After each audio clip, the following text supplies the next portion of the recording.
Wow! Welcome back to the Red Ones Go Fasta. Today, we're getting reinforcements. Fasta in this week's update on the Astra Militarum army build. This week, we've got all sorts of new stuff to go over, so let's get into it.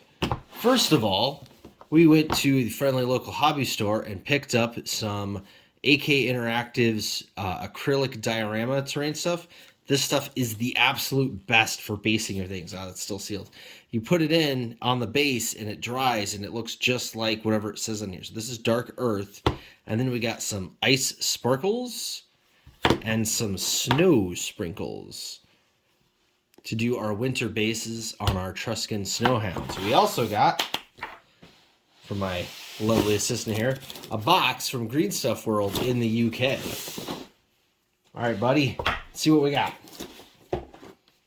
We got some really cool tall shrubberies, some extra cool mechanical skulls, some servo skulls to put on little bases for objective markers and stuff. We got the snow-covered plants, some more dead-looking snow-covered plants, some different snow powder, kind of give a bunch of different textures on the snow. Get some more dead plants in a different size. See, they different size on the tufts to give some variety. Some more of those. Come on, bud, speed it up. We got some tufts glue. This is to glue the tufts down, and I'll show you what you actually use that on. Ooh, some new clippers. There you go. So these tufts are actually not for this army. These are for my orcs who are on a desert base. These are also not for this army. These tree stumps are for my Eldar army. My Eldari, my Craft World Eldari are on a jungle setting, and so I wanted to get some tree stumps. To go with those jungle ones, I also got some more green-looking tufts. These are magnets. We'll get to them in a second. It's supposed to be in there. We got some pigments. We got some snow texture and some rust texture.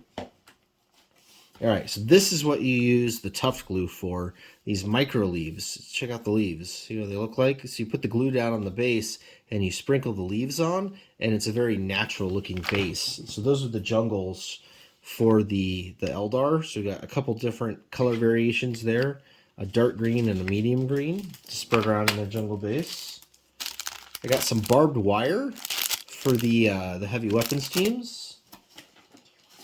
And then last are these, they're paper plants. They're kind of weird. They're made of paper, and you poke them out, and then you can kind of form them and paint them. So I got a couple of different kinds of ferns and things. Again, these are all jungle for the Eldar. So jungle stuff for the Eldar, that would be that one, and that one, and that one, and the green stuff here. Desert for the Orcs, and all the snowy stuff here is for our Truscans. Now, to these magnets. So these are Neodymium Magnets. They're a rare earth magnet. They're strong, but they're not super duper strong. But you use them for the weapons, and I'll show you what I mean. Can you put those back in there, bud? This is an armored Sentinel. It's the newest addition to the army, and you can see here on it we have a las cannon. Now, the Sentinels, there's a bunch of different feelings one way or the other on what weapon to take. Some people say the multi-laser is best to take because it's the cheapest. Like that. Some people say that the plasma cannon is the best to take because plasma is awesome.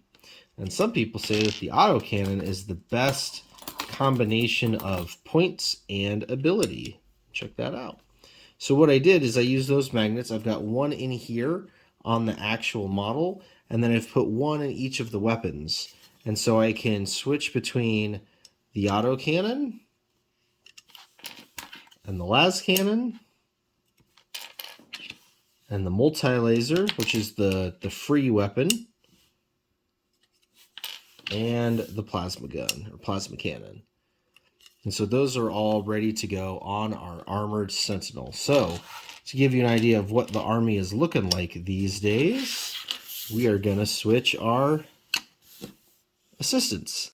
I don't know if they'll let us film in the store, but it's the Tacoma store's anniversary today, so we're going to check it out. So this is our army so far, and as you saw in the last little clip, we were at the local Warhammer store, and it wasn't actually local. We passed two other Warhammer stores to get there, but we were at the Warhammer store for their anniversary, and I ended up playing a demo game with one of my minions. Who, what'd you win there? Who won this card first into the fray, because in said demo game, she won. And not only did she win, what did you win by? Who won by? Tabling him. Yeah, she tabled me.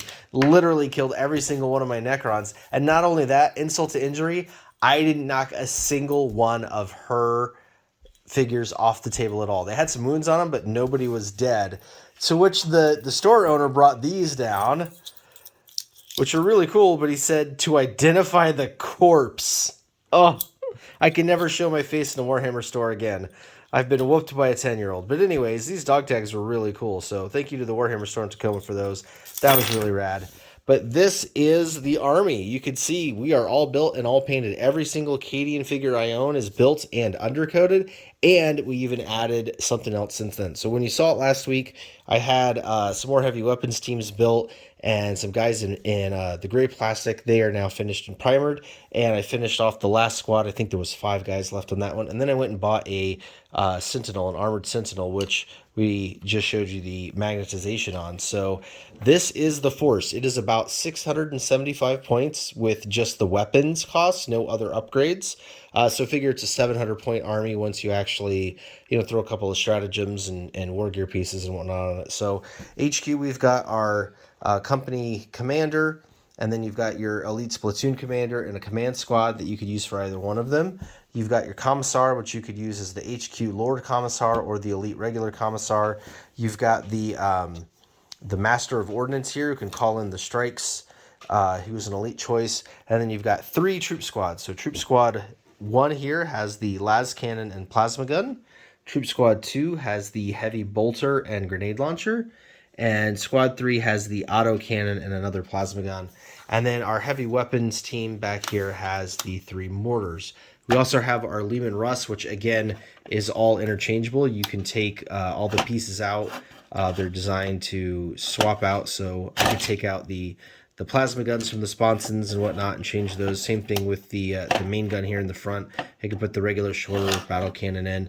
And then we have the armored Sentinel for a fast attack piece. And then, as we showed you, all the snow effects as we start painting them. So this is it for the Astra Militarum army that's going to be Cadian based. Everything from here on is going to be other stuff. I keep getting really, really tempted on buying a Cadian defense force or some more Cadian guys to bulk it out even more, but I hate building them so much. I really, really, really dislike them. I've done so much work to convert these guys and make them actually cool looking. I mean, even down to my regular troops, like here's the sergeant here. He's got the upgrade head and an arm from the command platoon, and then even our regular guys here, we've got hands cut off and trying to hold things, and yeah, just really doing our best to make these guys look cool, and they just still aren't all that great. So I really don't want to build any more of these. I want to get into other regiments. So we've got our Kriegers to build, but I think next I'm going to work on painting these. But the next build for the army is going to be an armored squad. So I want to buy a Sentinel. And then I've got one old school metal squad I showed way back at the first video of the Armageddon Steel Legion. And the reason for that is, and I really wanted to show you this. So we've got the 8th edition Astra Militarum Codex, which is the current edition, which is really, really lame. I'm going to do a whole video on these codexes. But this is the old school. This is the original 3rd edition Imperial Guard Codex. And I want to show you in here the setup that used to be. Here on your troops, you had a command squad with 2 to 5 infantry squads, and then for every one of these, you could take the armored fist squad. So that would be your squad that was mounted in a chimera, and that's what I really want to show. See, they've got that shown here off in the basic beginner army. You've got a command squad, 2 troop squads, and then you've got a 3rd troop squad that goes to the chimera. So I really want to get a chimera to add to the army and be able to do that setup, even though that's not the current rules anymore. I just think it's really, really rad. And that's how I want to do it. And again, here in the bigger army, you've got your platoon with your HQ and your 2 troop regular squads as 1 troop choice. And then for every one of those, every platoon, you can have the Armored Fist Company. So that's where I'm going to go with this, is add the Chimera in and have the Armored Squad. And again, I'm going to do that with the Steel Legion guys. Although obviously with the 3 troops, I can always just use one of those as the Armored Company. So yeah, these are our Truscan Snow Dogs on our Astra Militarum army. This is where we've got to so far. We are all built, we are all undercoated, and we are ready to start doing some painting. So hopefully in the next video, you are going to see paint on these guys.